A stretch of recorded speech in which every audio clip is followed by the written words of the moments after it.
Imagine standing at the edge of the ancient world, looking down upon a city so alive, so luminous, so deliberately constructed, that it would echo through every civilization that came after it. This is Athens. 440 BC. Not the Athens of crumbling ruins and weathered marble you see today. Not the Athens of textbooks and faded photographs. This is Athens at the absolute height of its power, its streets buzzing, its monuments freshly carved, its air thick with the smell of olive oil, salt water, and ambition. Under the command of one man, Pericles, this city had transformed itself from a scarred survivor of Persian invasion into the most consequential metropolis the ancient world had ever produced. Every column being raised, every law being debated, every idea being spoken aloud in the open air, it was all happening here, all at once, in this single extraordinary moment in human history.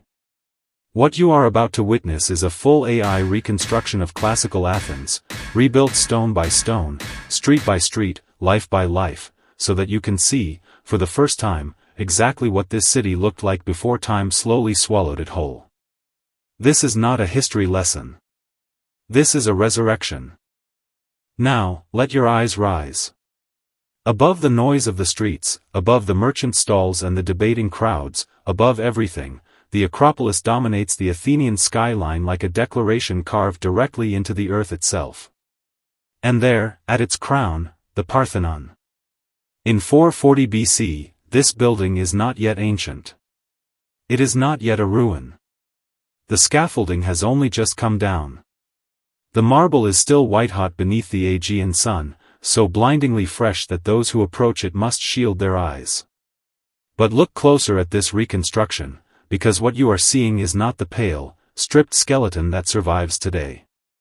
This Parthenon is alive with color. Its friezes burn with crimson, cobalt, and gold.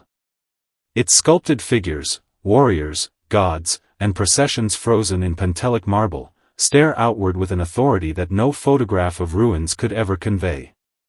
The great cult statue of Athena Parthenos stands within, her ivory skin and golden robes catching the filtered light of the interior, nearly 12 meters tall, utterly overwhelming to any mortal who dared enter her presence. Pericles did not build this merely as an act of devotion. This was a political masterpiece, a monument engineered to announce to every city-state in the Greek world, to every Persian diplomat, to every visiting sailor passing through Piraeus, that Athens had arrived. That Athens had won. That Athens intended to last forever. Now descend. Leave the sacred heights of the Acropolis behind and follow the stone-paved path downward, into the beating, breathing, gloriously chaotic heart of Athens itself. This is the Agora. And in 440 BC, it is everything at once. It is a courtroom and a marketplace. A classroom and a council chamber. A place where a fishmonger haggles over the morning's catch just meters away from where a philosopher dismantles the very concept of justice with nothing but words and a willing crowd. Watch how this reconstruction breathes life back into every corner of this space. Beneath the long colonnade of the Stoa Poikile, the painted porch, citizens gather in animated debate, their hymnations catching the Mediterranean breeze. Merchants arrange amphorae of wine and oil along the dusty walkways. A young Athenian argues a legal case before his peers with the kind of fierce eloquence that this city had turned into an art form. This was democracy, not as an abstract idea, but as a daily, physical, lived experience. Every free male citizen had a voice here. Every voice, in theory, carried equal weight beneath this open Athenian sky. The Agora was not simply where Athens conducted its business. It was where Athens decided what Athens would become. But step away from the Agora. Step away from the monuments and the marble and the grand philosophical debates. Walk deeper into the city. Because Athens in 440 BC was not only a city of citizens. And its story, its full, honest, unfiltered story, belongs to far more people than history has traditionally chosen to remember. This reconstruction reveals what the grand narratives so often leave in the shadows. The narrow residential streets of the Kerameikos district, where Metics, foreign-born residents from Corinth, Miletus, and beyond, ran workshops and paid their taxes without ever earning the right to vote. The cramped domestic quarters where slaves, numbering perhaps 1/3 of Athens' entire population, cooked the meals, built the monuments, and carried the burdens upon which this golden civilization quietly depended. Watch how the AI reconstruction pulls back to show not just the gleaming hilltops, but the layered, uneven, deeply human texture of Athenian street life. Potters at their wheels. Women confined largely to the domestic sphere of the oikos. Children playing in unpaved alleyways cast in afternoon shadow. The golden age of Athens was genuinely golden, but only for some. To truly understand this city, you must see all of it. Every street. Every face. Every life that history almost forgot to record. Yet for all its contradictions, Athens in 440 BC was producing something the world had never seen before, and has arguably never fully replicated since. Walk with this reconstruction toward the southern slope of the Acropolis, where the theater of Dionysus cascades downward in elegant semicircular tiers of stone. On this very stage, Sophocles is alive. He is working.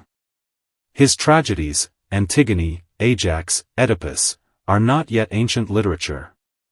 They are this season's new productions, performed before thousands of Athenian citizens who debate their moral weight long after the final chorus has fallen silent. Move back through the streets and you may encounter a barefooted, stub-nosed man engaging passers-by in relentless, uncomfortable conversation. Socrates asks his questions here, not in academies or lecture halls, but in the open air of the very Agora we have already walked through together.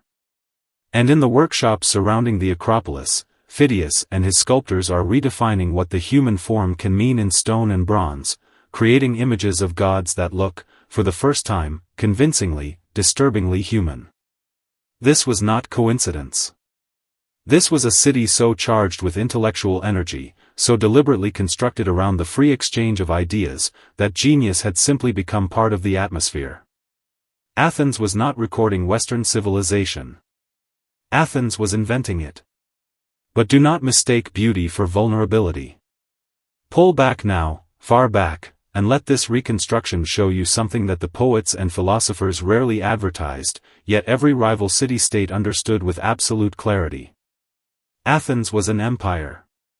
Trace the line of the long wall stretching southward from the city, two immense parallel fortifications running nearly 6 kilometers down to the port of Piraeus. This was military architecture as strategic genius. No matter how completely an enemy might surround Athens by land, these walls guaranteed an unbreakable lifeline to the sea, and through the sea, to everything. Grain from the Black Sea. Timber from Macedonia. Tribute silver from across the Aegean world. Because that is precisely what the Delian League had become by 440 BC. What began as a voluntary alliance of Greek city-states against Persian aggression had been quietly, methodically transformed by Athens into something far more resembling an empire. The treasury, once kept on the sacred island of Delos, now sat on the Athenian Acropolis itself. The tribute of over 100 allied states flowing directly into Pericles' ambitious building program. Corinth watched. Sparta watched. Every stone being laid on the Acropolis, every new trireme sliding out of Piraeus harbor, every talent of silver redirected into Athenian hands, it was all accumulating into something inevitable. A reckoning was coming. And so we rise again.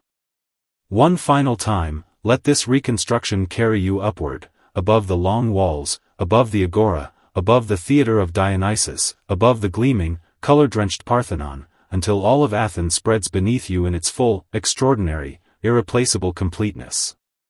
A city of perhaps 300,000 souls. A city that lasted, at its peak, for barely a generation. A city that would fracture under the weight of its own imperial ambition, consumed by the very war its arrogance had made unavoidable. And yet, every courtroom that has ever asked a citizen to defend themselves before their peers, Athens built that idea. Every stage that has ever used drama to interrogate the human condition, Athens built that too. Every university, every parliament, every open forum where a single voice has dared to challenge accepted wisdom, all of it carries the fingerprints of this city, these streets, these people. The ruins you can visit in Athens today are remarkable. But ruins only show you what was lost. This reconstruction shows you what was alive. So here is the question this city leaves us with, 2,460 years later. Could we build something like this again? Could we create a civilization that pursues beauty, truth, and democracy with this same ferocious, flawed, magnificent intensity? Athens already proved it was possible. The rest is up to us.